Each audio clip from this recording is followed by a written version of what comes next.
O Campeonato Brasileiro começou para o Fluminense e não demorou muito. O então técnico Mano Menezes foi demitido.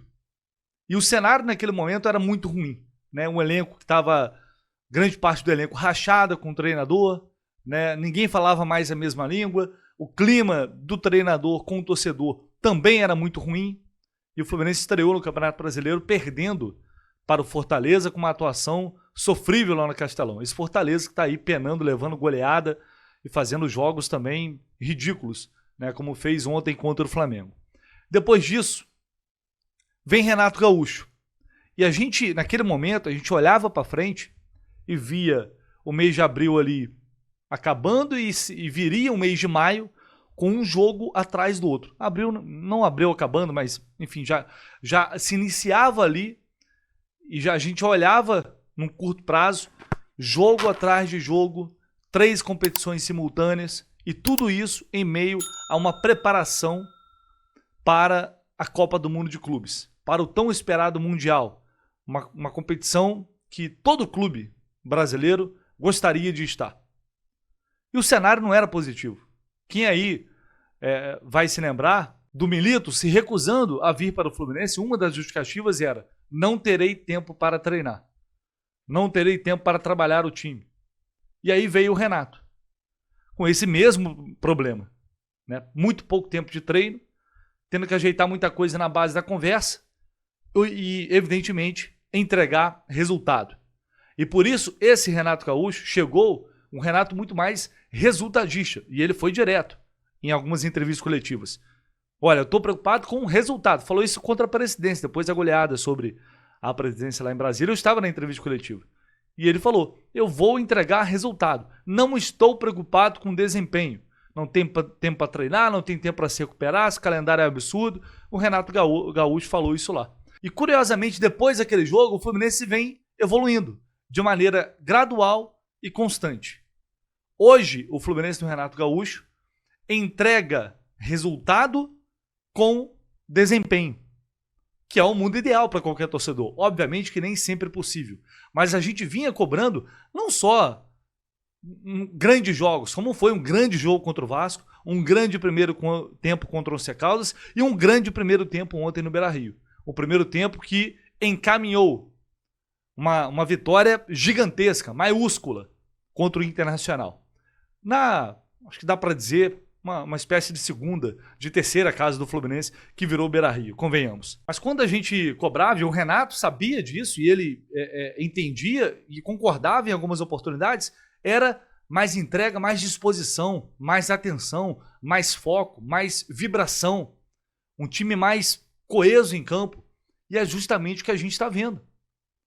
Não é uma atuação de almanaque, não é o famoso dar show, esse discurso bobo, esse negócio raso, idiota. Não, querem que dê show. Não, o torcedor do Fluminense quer ver um time comprometido em campo. E ele está vendo nesses jogos.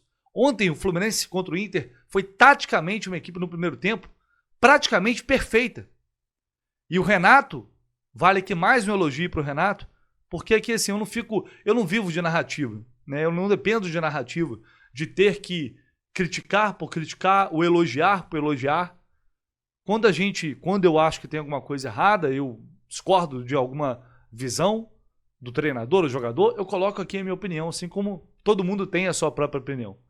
E quando eu concordo, eu venho aqui e bato palma. Ontem foi uma atuação, uma escalação corajosa do Renato, porque ele resolve bancar um Thiago Santos como titular. E quando divulga a escalação, todo mundo fica revoltado, e até a gente falou: olha, eu acho que o Renato tá errando aí, mas vamos lá, né? Vamos ver o que vai acontecer. E o Renato acertou, colocou o Thiago Santos, fez um bom jogo ontem, assim como os outros dois volantes, mais uma vez, Martinelli e Nonato, foram primordiais para que o Fluminense conseguisse se defender muito bem e também sair para o jogo quando tinha a bola na medida do possível. E valorizar essa posse de bola, trabalhar bem essa posse de bola. E aí, além dos três, conta com o John Arias, que é um negócio bizarro que esse cara joga, e cada vez mais ele desenvolve uma capacidade de esconder a bola, entre aspas, de sair da pressão, que é uma coisa incrível. Às vezes ele está cercado por 2, 3 jogadores e ele arruma uma solução. Então ontem o Fluminense foi um time inteligente, com calma, saindo bem para o jogo. O Freitas fez um grande jogo ontem. O René fez um grande primeiro tempo. assim como o Serna também fez. Praticamente todo o time, tirando ali o Everaldo que mais uma vez destoou um pouco, praticamente todo o time jogou muito bem. E não poderia deixar de citar também, o Paulo Baier vem entrando constantemente bem nos jogos, vem participando bem de algumas partidas e foi premiado com esse gol. É legal, bacana, ver um jogador que vem ganhando chance, vem entregando aquilo que ele tem condições de entregar e, querendo ou não, tá ajudando o time. Então foi bacana ver ele fazendo esse gol, acho que passa confiança para qualquer atleta e faltou realçar mais aqui, reforçar mais aqui o lindo passe que o Samuel Xavier deu pro gol do Serna. E a forma como ele entende a jogada, ele percebe o espaço vazio, faz a diagonal, ataca o espaço vazio. É isso que se espera de um ponta, é isso que o Renato cobra muito. Né? E ele foi lá, atacou e fez um belo gol de 3 dedos, né? Numa boa atuação muito boa também do Serna no primeiro tempo. É o Fluminense fazendo coisas que o Renato valoriza muito, que é ter a posse de bola, saber trabalhar essa bola, ter calma, ter tranquilidade e ter objetividade também, ter efetividade. São coisas, comprometimento na marcação, evidentemente, são coisas que fazem parte ali da base do trabalho do Renato, que ele já falou várias vezes e que agora a gente está vendo aos poucos sendo executadas de uma melhor forma. Foi um primeiro tempo de domínio do Fluminense, de domínio territorial e intelectual do jogo. E mais do que nunca, foi um time fatal, foi um time efetivo, né? Um time que aproveitou as poucas oportunidades que criou. E a gente vinha cobrando isso também, lembra? O Fluminense criava, finalizava, criava um monte de vezes e não conseguia, e não fazia o gol, ou perdia muitos gols. Isso já está mudando. O Fluminense está aproveitando melhor as oportunidades. Então é tudo um trabalho, uma evolução que para mim ela é visível. Hoje o Fluminense ele é o 5º colocado no Campeonato Brasileiro, ele viaja para o Mundial de Clubes, para os Estados Unidos na sexta-feira, como 5º colocado, a 4 pontos do líder Flamengo, classificado para as oitavas de final da Copa do Brasil e para as oitavas de final da Sul-Americana. Renato Gaúcho está cumprindo a missão que foi dada a ele com maestria até aqui. Com maestria.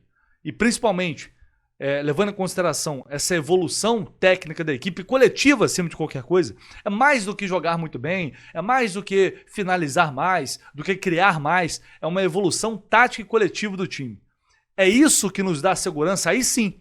Porque ontem poderia ter levado o empate, porque o Fluminense foi perdendo força no segundo tempo, foi se desgastando, os jogadores foram cansando.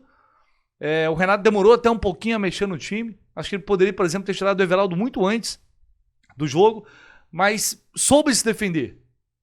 Teve ali força para se defender e depois matar o jogo. Mas poderia ter levado o empate. Isso não apagaria a boa atuação do primeiro tempo. Até porque o jogo era contra o Internacional, é um grande time, tem grandes jogadores. Então, a gente sabe que é um resultado que eu vi muita gente ontem falando em sorte, porque o Inter poderia ter feito gol, não fez. Aí é um se. Mas é um resultado, é fruto e não é uma vitória. O Fluminense vem de 5 vitórias nos últimos 6 jogos. Então não é um acaso. Às vezes o acaso ajuda também. Às vezes você tem que ter um pouquinho de sorte, como o Paulo Baier teve, uma bola desviada em 2 jogadores e o goleiro ajudou também. Às vezes é necessário, às vezes, e faz parte, contar com um pouco de sorte. Mas o Fluminense fez por onde conseguir esse resultado. O Fluminense jogou o suficiente para conseguir esses 3 pontos. E isso nos dá realmente a esperança de que dá para ir para os Estados Unidos sonhando em ter um bom desempenho, sonhando em competir, sonhando em encarar o Borussia do jeito que der, da forma que der. Porque aí sim, vem o resultado, mas também vem uma atuação consistente de doação, de entrega pelos companheiros, de uma evolução coletiva tática da equipe que acompanhe os resultados. E isso também, querendo ou não, é importante sim. Porque às vezes o acaso nem sempre vai ajudar. E aí precisa jogar futebol. E aí precisa estar bem organizado. E aí precisa estar bem com uma ideia clara daquilo que você tem que fazer dentro de campo. Ontem para mim foi muito claro. O Fluminense entrou sabendo o que tinha que fazer dentro de campo, sabendo e como deveria executar e conseguiu fazer isso. E teve o domínio de uma boa parte da partida. E o Renato falou sobre essa questão sobre o desempenho do time, como o Fluminense não deixou o Inter jogar, falou também um pouco sobre o Mundial e voltou mais uma vez a reclamar de vaias a alguns jogadores. Daquele jeito o Renato, obviamente, aproveitando também um bom momento. Quanto à partida, acho que quase que o tempo todo o Fluminense teve o domínio. Tudo que nós treinamos, tudo que nós programamos para essa partida aconteceu. Não que o Internacional não tenha jogado mal, é que o Fluminense não deixou o Internacional jogar. Nós treinamos de uma forma, jogamos. Desde o início do jogo a gente estava retraindo o Internacional para o nosso campo, porque a gente sabia que a gente ia ter essa saída de bola, que nós íamos tentar quebrar a primeira linha deles, como nós quebramos, e a gente ia começar a encontrar os espaços para jogar. E foi exatamente isso que aconteceu. Então fizemos uma grande partida, dei os parabéns já para o grupo, porque acredito que foi uma das melhores partidas que a gente fez no Campeonato Brasileiro. Fizemos a nossa parte, sabíamos que ia ser difícil, porque o Internacional tem uma grande equipe, é um dos favoritos a ganhar o Campeonato Brasileiro. Viemos aqui, tomamos conta do jogo e saímos com esses 3 pontos que para a gente é bastante importante, que nos coloca novamente no pelotão na frente da tabela. O Senna, como todos os outros jogadores do grupo são importantes, todos eles têm minha confiança, independente de quem joga. É importante procurar dar os conselhos, corrigir os defeitos que os jogadores têm e passar essa confiança. E o Senna tem nos ajudado bastante. Eu falei outro dia para vocês, eu volto a repetir, o futebol brasileiro está muito chato. Está muito chato. Todo mundo cobra, todo mundo vem descarregar. Todo mundo não, mas a maioria das pessoas vem no estádio para descarregar os problemas que tem em casa, na vida pessoal, nos jogadores, no treinador. Então, muitas vezes, não tem que dar bola para o mínimo de pessoas que vão aos estádios para vaiarem. Quanto ao Borussia, agora eu posso responder. Agora sim, a gente vai começar a pensar no Mundial. A gente viaja na próxima sexta-feira. É um prazer enorme, não só para mim, mas para o clube também, disputar esse Mundial. E esperamos que a gente possa ir bem, porque esse é o nosso objetivo. A gente sabe que nós vamos enfrentar, jogar e participar de um torneio onde tem as melhores equipes do mundo. Então é sempre muito prazeroso. E a gente estreia contra o Borussia, sem dúvida alguma, um jogo bastante difícil para a gente. O meu grupo está bem, meu time está bem. Como eu falei, a gente sabe que a gente vai enfrentar as melhores equipes do mundo, quer dizer, algumas delas, né? Não sei até onde a gente vai. O objetivo como o objetivo de qualquer outra equipe, é chegar numa final, mas a gente sabe o quanto é difícil. Mas é o que eu falei, eu acho que o importante é o prazer de estarmos disputando esse Mundial. E vamos ver, o que eu falei, o meu grupo está bem, meu time está bem, a gente espera fazer um bom papel nesse Mundial. Então, meus amigos, eu confesso que eu estou bastante satisfeito com a mudança assim, de postura, de atitude, com a imposição, né, sem medo de jogar quando tem que jogar, quando tem a bola. É um Fluminense se defendendo mais, é um Fluminense se protegendo mais, né, mostrando para o torcedor que esse time, o que a gente sempre soube. Fala, mas o elenco do Fluminense é muito ruim, o Renato tá tirando leite de pedra. Isso para mim não existe. O Fluminense tem sim bons jogadores. O Fluminense tem sim bom grupo.